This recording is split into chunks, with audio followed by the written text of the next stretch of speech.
YCP భారీ కుట్రకు తెరతీసింది. ప్రభుత్వ సచివాలయాల్లో సిబ్బంది వాలంటీర్లతో వైసీపీ నేతలు అనధికారిక సమావేశాలు నిర్వహిస్తున్నారు.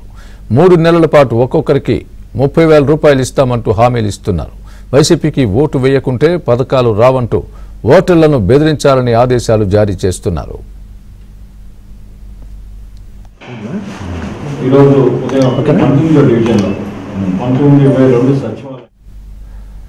రామలింగాపురంలో ఇదేమని ప్రశ్నించిన 2 వాలంటీర్లను విధుల నుంచి తొలగించారు. దళిత వాలంటీరుపై వైసీపీ నేతలు దాడి చేశారు. వైసీపీ నేతల అనధికార సమావేశాలపై వాలంటీర్ల తొలగింపుపై నిలదీసిన టీడీపీ నేత మదన్ కుమార్ రెడ్డిపై ఆ పార్టీ నాయకులు దౌర్జన్యం చేశారు.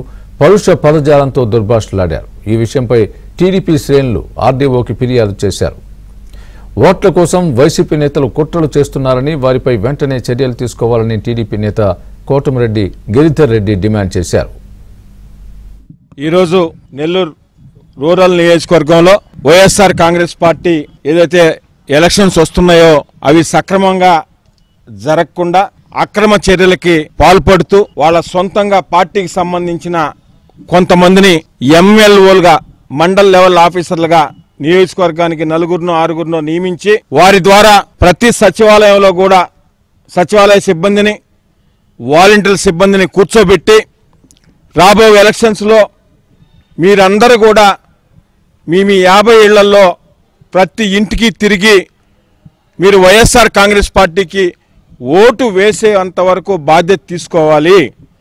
తీసుకొని పక్షంలో మీకొచ్చే సంక్షేమ కార్యక్రమాలు ఆగిపోతాయనే తప్పుడు ప్రచారం చేస్తున్న third party agency mandal level ఆఫీసర్లు నియమించిన దాని మీద పూర్తిగా పక్కా ఆధారాలతో ఈరోజు నెల్లూరు రూరల్ సంబంధించిన ఎలక్టరల్ ఆఫీసర్ మరియు ఆర్డీఓ గారికి పూర్తిగా దానికి సంబంధించిన ఆధారాలతో వినతి పత్రం